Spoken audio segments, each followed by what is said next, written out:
Lah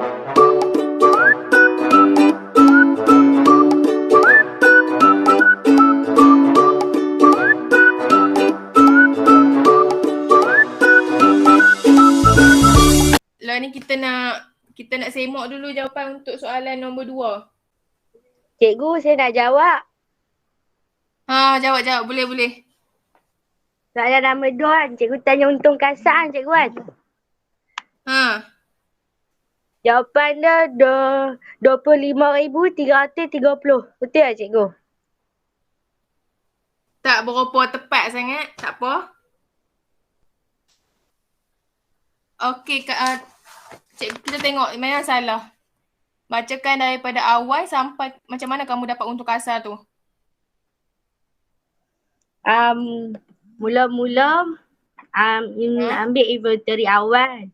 Lepas tu ambil belian, tolak pulangan keluar. Pulangan belian lah. Lepas tu dapat belian bersih, tambah upah dengan insurans. Lepas tu ambil inventory awal, tambah yang dapat berupah dengan insurans tu dapat 35,390. Lepas tu jadi dapat kos barang untuk dijual 44,990. Lepas tu tolak inventory akhir 6,300. Kos jualan dapat 38,690. Lepas tu ambil jualan 64,800. Tolak pulangan masuk 780. Dapat jualan bersih. Jualan bersih tolak dengan kos jualan dapat untung kasar. Hari ni kita akan belajar tentang bagaimana kita nak menyediakan akaun untung rugi dan macam mana cara kita nak memindahkan untung bersih dengan ataupun rugi bersih yang kita dapat bila kita sediakan akaun untung rugi tu ke dalam akaun modal. Dan seterusnya kita akan tengoklah sikit macam mana kita nak sediakan akaun perdagangan dan untung rugi. Ini gabungan daripada akaun perdagangan yang kamu belajar hari Senin tu dengan akaun untung rugi yang akan kamu belajar sekejap lagi. Gabungan sekali. Okey?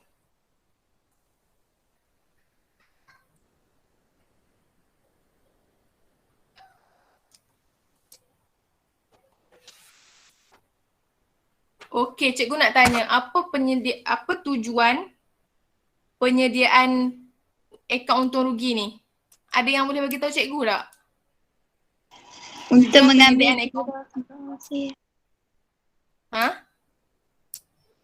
Untuk ambil kira hasil belanja. Untuk ambil kira hasil belanja. Okey, dalam yang terlibat dalam sesebuah perniagaan. Ini hasil dengan belanja ni dia ni lah sikit macam orang kata kalau kita tak bayar dia ataupun kita tak keluarkan duit, operasi kita tu tak berjalan. Contoh macam sewa kan. Sewa tu adalah belanja. Kalau kita tak bayar sewa kedai kita, jualan tak akan berlaku. Jadinya akaun untung rugi ni penting jugalah sebab kita ini akan memastikan kelangsungan operasi perniagaan kita macam tu.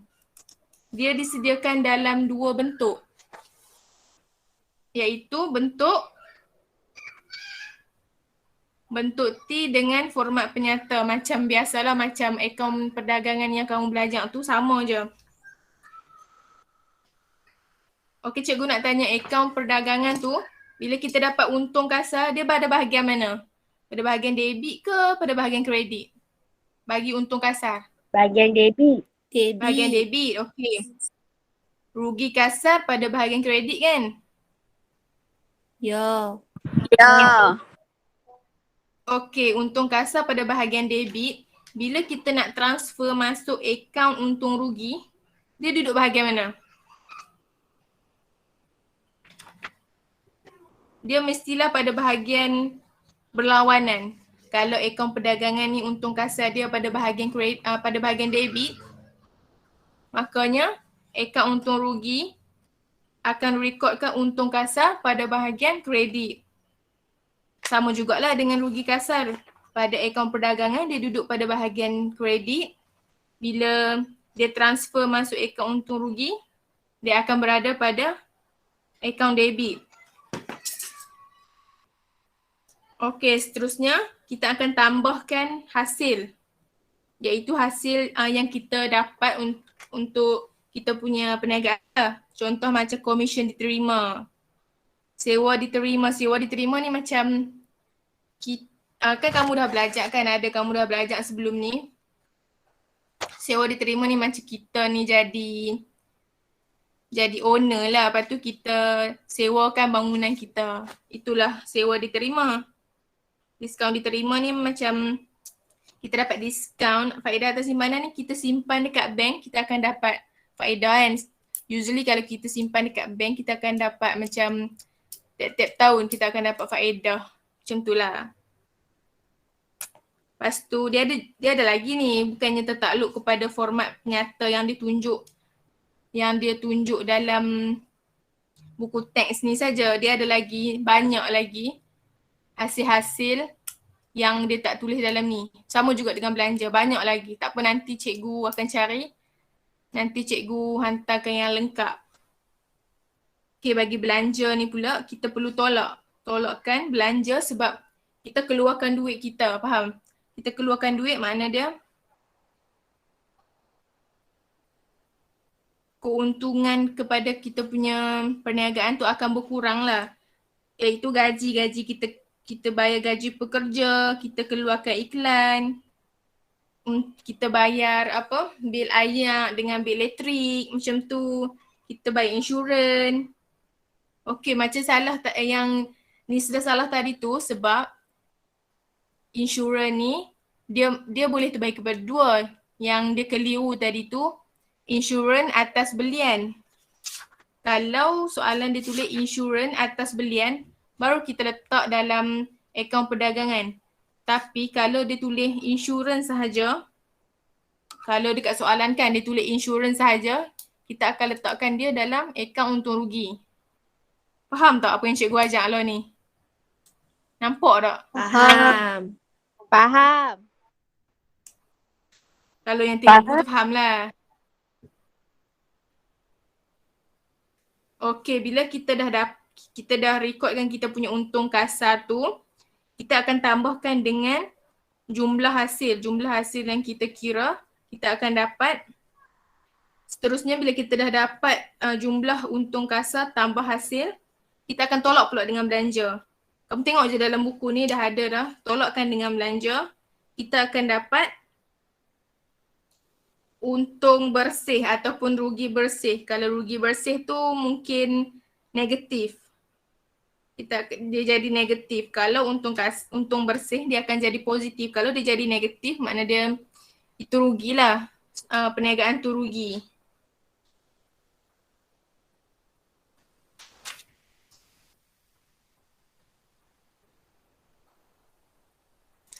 Faham tak setakat ni? Okey, satu lagi kan? Satu lagi. Pastikan bila kamu jawab soalan tu, nama akaun ni betul tau. Sebab selalunya dalam peperiksaan nama akaun ni dia pun mostly lah dia dapat markah juga satu macam tu. Kalau salah nama akaun ni memang kurang sikit lah markah, macam markah kamu lah. Rugilah ni. Pastikan kamu tulis akaun untung rugi bagi tahun berakhir. Lepas tu tulislah dia punya tarikh yang dia bagi tu. Hasil ni adalah perkara-perkara yang akan menambahkan wang dalam perniagaan kita. Belanja ni pula perkara-perkara yang kita bayar duit, yang kita keluarkan wang yang mengurangkan wang bagi perniagaan kita. Dia depends on soalan juga. Macam okey kat sini cikgu nak tanya kalau alat tulis dia masuk kat mana? Kalau alat Belanja. tulis dia masuk dekat akaun belanja. Ya, Belanja. pandai. Ni mesti baca buku ni.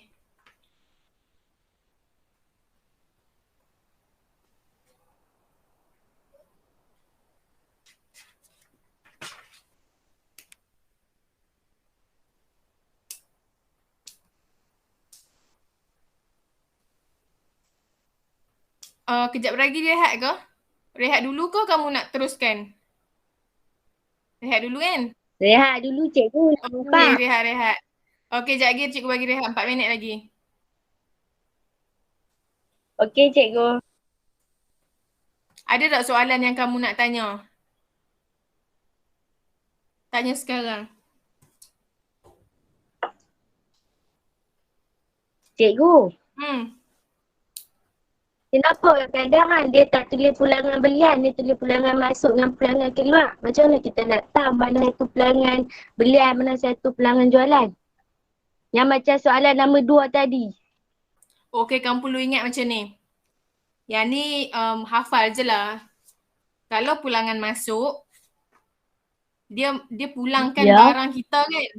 Pulangan masuk, dia pulangkan barang kita ke dalam perniagaan kita. Faham tak?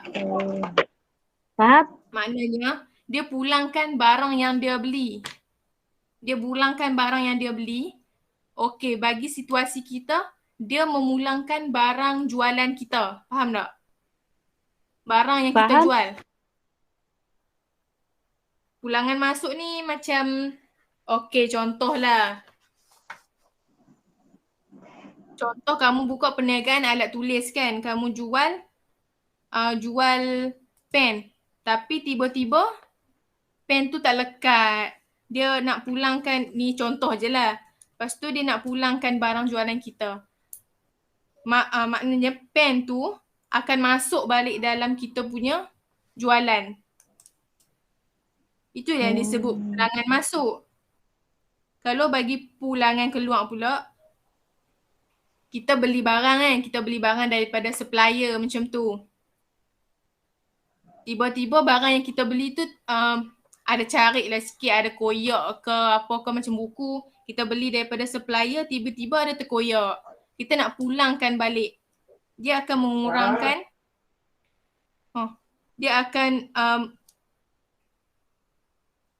dia akan mengurangkan barang yang kita beli tu. Itu yang disebut pulangan keluar sebab dia keluarkan.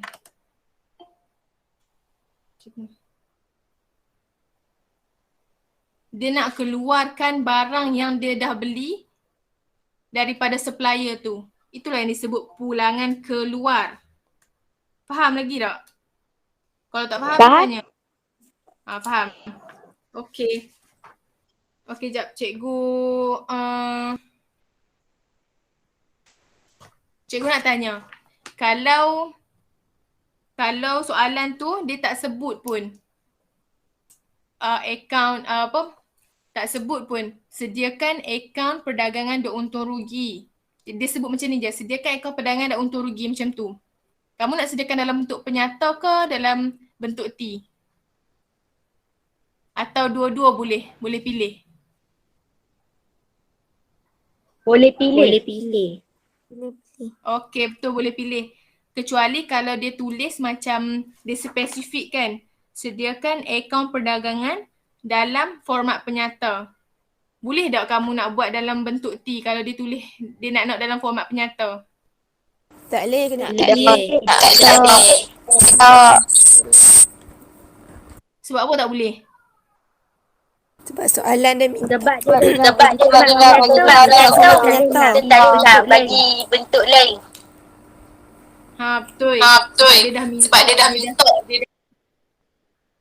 Sebab dia dah minta format penyata. Dia dah sebutkan dia nak format penyata. Ikut kepada soalan lah. Kalau dia tak tulis, kita boleh pilih bentuk T ataupun format penyata. Kalau dia dah spesifikkan dia nak bentuk T, buat dalam bentuk T. Kalau tak, mungkinlah kalau kamu betul pun jawapan akhir kamu betul, tapi kamu salah account, berkemungkinan markah tu akan berkurang ataupun salah terus. Dia ikut kepada ni lah. Pemeriksa tu kalau dia baik hati, dia bolehlah bagi. Kalau pemeriksa tu yang strict, dia akan salahkan terus kamu. Okey. Dah pukul 10, cikgu nak bagi rehat dululah. Nanti pukul 10.30 masuk balik tau dalam Google Meet ni. Okey. Boleh? Okey, Cikgu. Okey, kita nak sambung untung bersih ataupun rugi bersih. Kita nak transfer untung bersih ataupun rugi bersih yang kita dapat bila kita buat akaun untung rugi tadi, kita nak transfer masuk akaun modal. Buka muka surat 229 ya.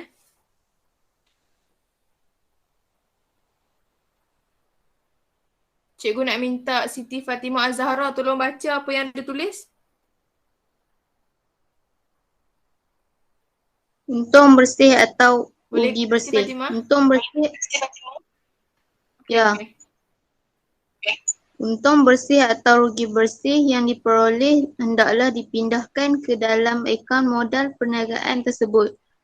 Jika perniagaan mendapat untung bersih menambah modal perniagaan. Rugi bersih mengurangkan modal perniagaan. Okey. Untung bersih ataupun rugi bersih yang kita dapat bila kita dah siap buat akaun untung rugi tadi, kita akan pindahkan ke dalam akaun modal. Akaun modal perniagaan lah. Okey, bila kita kira dekat akaun untung rugi tu dia dapat untung bersih. Bila dia dapat untung bersih, perkara itu akan menambahkan modal. Bila menambahkan modal, dia berada di sebelah kredit ke di sebelah debit? Kredit.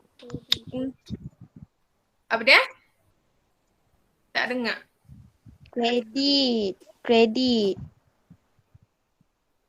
Ya, kredit. Sebab akaun ambilan ni kan macam terbalik sikit lah. Kalau bertambah bahagian kredit, kalau berkurang bahagian debit. Jadi untung bersih kita akan rekodkan kepada dalam akaun modal di bahagian kredit. Dan pada untuk rugi bersih pula, dia mengurangkan modal perniagaan. Bila dia mengurangkan modal perniagaan, dalam akaun modal, kita akan rekodkan rugi bersih ni dalam bahagian debit. Okey, kenapa untung dengan rugi ni dia disebut sebagai untung bersih ataupun rugi bersih? Kenapa dia disebut bersih tu?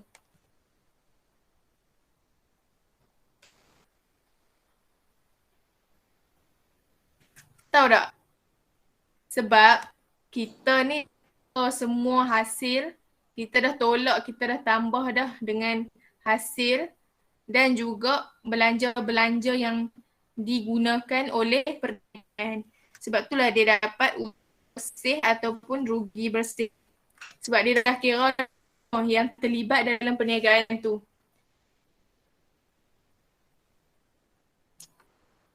Okey, tengok soalan daya fikir tu. Muka surat 229, daya fikir. Tunjukkan rugi bersih di perniagaan Wajah Jaya sebanyak RM3,000 dalam akaun modal. Bagi tahu cikgu, mana kita nak record soalan ni? Kita nak record RM3,000 tu.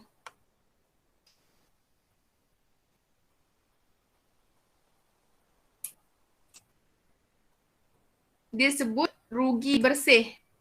Kita nak record mana? Debit. Nur Alia Izzati, kita nak record mana? Okay. Kita record dalam bahagian debit sebab dia tulis rugi bersih. Kita tulislah apa ni, kita buka akaun modal. Kita record dekat bahagian debit ni, perniagaan Wajah Jaya, RM3,000. Kalau dia cakap soalan dia, tunjukkan untung bersih yang diperoleh perniagaan Wajah Jaya sebanyak RM3,000 dalam akaun modal. Kita nak record dekat mana? Kredit. Okey, kita akan record dalam akaun modal pada bahagian kredit iaitu perniagaan Wajah Jaya sebanyak RM3,000.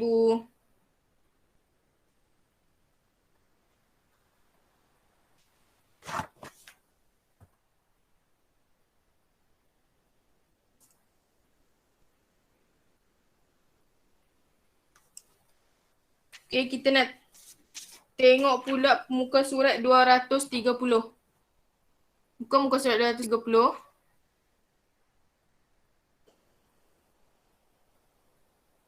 Penyediaan akaun perdagangan dan untung rugi.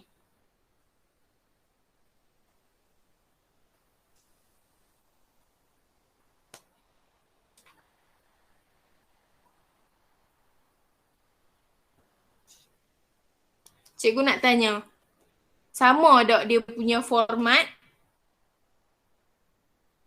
untuk akaun perdagangan dan untung rugi dengan format yang kita dah belajar, iaitu format akaun perdagangan dengan format akaun untung rugi. Sama tak?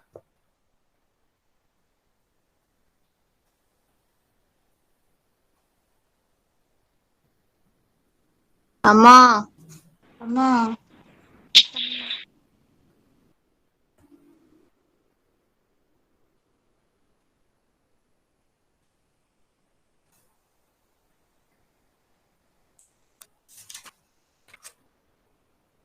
Okey, kita tengok ni ya.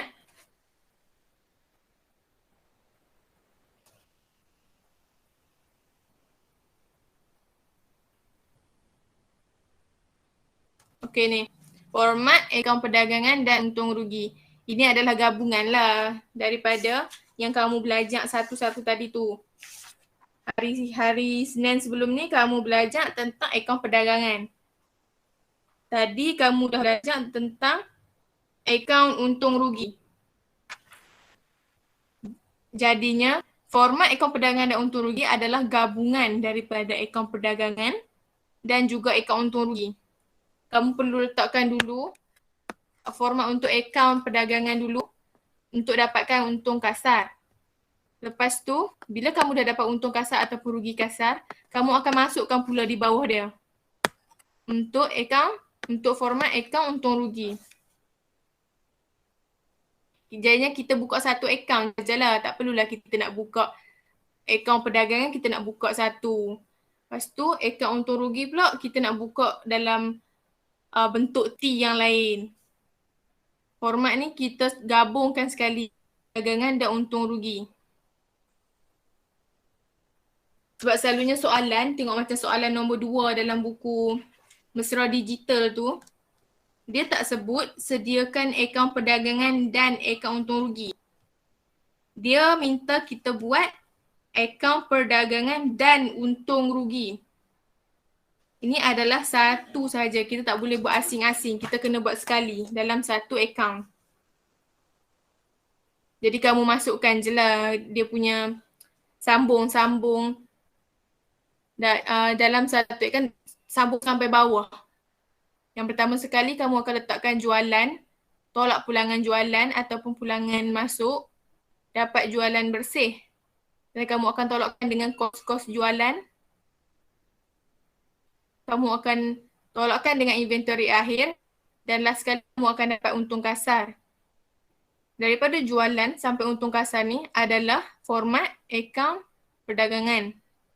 Seterusnya, tambah pula hasil dan tolak belanja. Daripada tambah hasil ni sampai belanja, sampai dapat untung bersih ni adalah diambil daripada format akaun untung rugi. Dia sediakan dalam satu akaun.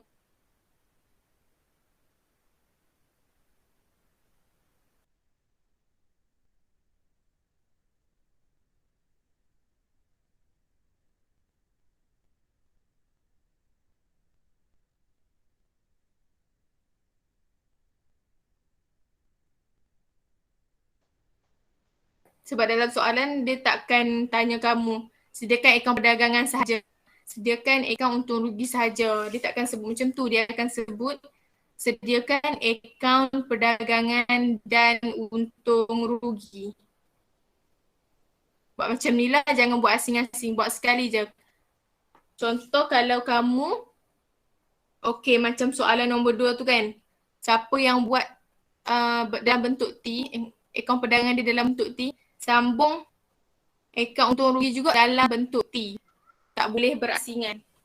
tak boleh nak buat akaun perdagangan, dia nak buat akaun dalam bentuk T.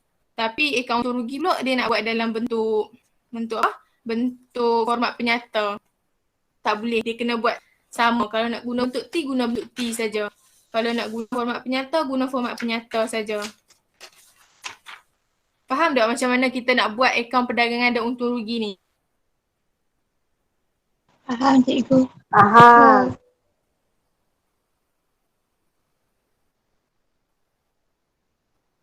Betul ke faham? Sebab kita nak buat soalan tau.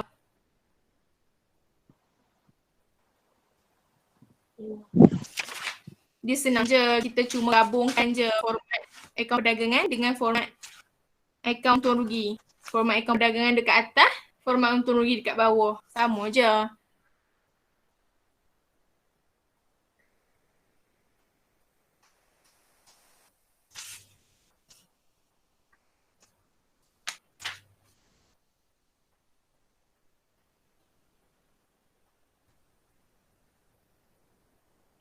Kalau faham kan cikgu nak tanya, untung bersih tadi tu kan?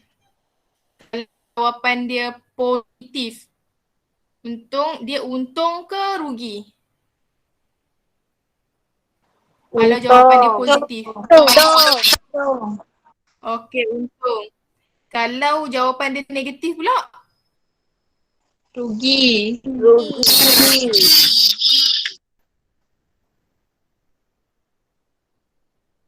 Ya, dia akan jadi rugi sebab dia mengurangkan rugilah.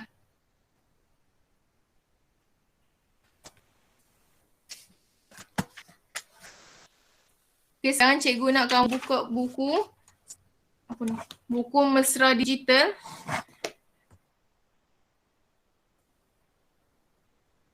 Muka surat 105.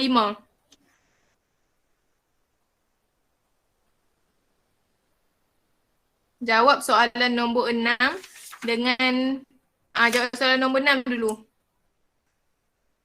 Dania Trading. Kirakan untung bersih dia. Cara kita nak kira untung bersih dia tadi, kita ambil untung kasar, kita tambahkan dengan komponen-komponen hasil dan kita tolakkan dengan komponen belanja. Okey, sekarang kita dah nampak untung kasar dia dah bagi. Untung kasar dia 28,200. Tambahkan dengan hasil. Hasil yang mana? Komisen diterima sahaja. Tambahkan dengan 1,200. Angkutan masuk tu kita kena kira tak? Dalam akaun untung rugi. Tengok balik format. Ada tak dia tulis akaun angkutan masuk? Dah. Tak ada, tak payahlah kita potong. Tak payah tambah ke tak payah tolak, kita potong je. Inventory akhir? Masuk sekali tak? Tak ada. Dah. Tak ada, dia tulis dalam akaun untung rugi. Inventory akhir, tak ada. Okey, sewa pula. Ada tak? Ada. Ada. Kita kena tambah ke kita kena tolak? Tolak. Okey. Bagus, kita kena tolak. Tolak 5,600. Alatan pejabat pula? Termasuk tak dalam akaun untung rugi tu? Tak. Termasuk. Alatan pejabat tak termasuk. Alatan pejabat ni nanti kita akan belajar dia rekodkan dalam penyata kedudukan kewangan. Alatan pejabat ni tak termasuk sebab kita akan rekodkan dalam penyata kedudukan kewangan. Artinya, untung kasar kita tambah dengan komisen diterima, kita kan dengan sewa. Dapat berapa untung bersih dia? 23,800. 23,800. Ya, 23,800. Guna bagi tahu untuk latihan dekat rumah sepanjang cuti ni lah 2 hari kan. 3 hari termasuk hari Ahad yang kita tak ada akaun.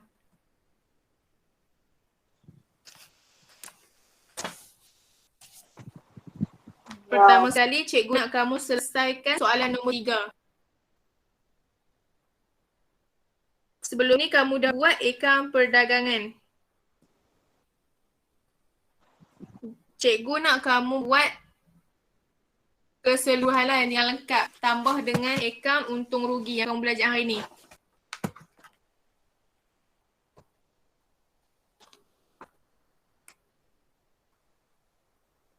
Okey, bila kamu dah lengkapkan semua yang kamu dah buat akaun perdagangan, kamu dah buat akaun untung rugi.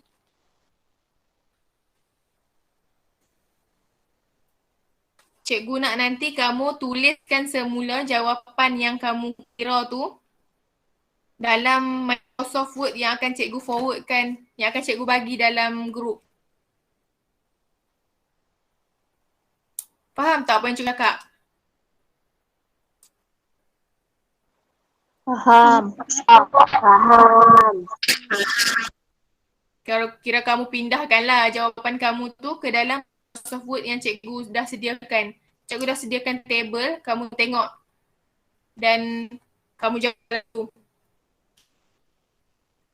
Tarikh akhir yang kamu boleh submit dekat cikgu adalah hari Sabtu sebelum 8 malam.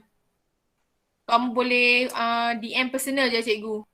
Dah hantar jawapan kamu. Kalau dah siap awal, boleh je hantar awal. Jangan tunggu hari Sabtu. Kalau malam ni pun dah boleh siap, boleh je hantar ke cikgu. Satu lagi, cikgu akan buat quiz. Quiz sikit je dalam 12 soalan macam tu. Pakai Quizizz, nanti cikgu akan bagi link. Dan kamu boleh jawab sehingga hari Ahad 8 malam. Cikgu akan buka sampai hari Ahad 8 malam. Dan markah yang akan kamu peroleh daripada quiz tu, cikgu akan masukkan dalam, cikgu akan berikanlah markah untuk kamu dalam kelas dojo yang cikgu bagi tahu tu sebagai reward. Dan untuk penghantaran Microsoft Word tu, kalau semua hantar, kalau cikgu akan bagi markah juga untuk pelajar-pelajar yang hantar jawapan. Kalau tak faham, contohlah ada serta tempat yang kamu tak faham macam mana nak jawab, macam mana nak buat soalan nombor 3 tu, kamu boleh je DM cikgu. Nanti cikgu jawab kalau ada kekeliruan kat mana-mana. Okey. Okey, cikgu rasa tu je kelas kita pada hari ni. Nanti kita jumpa semula pada hari Isnin. Jangan lupa siapkan latihan-latihan yang cikgu bagi. Terima kasih semua.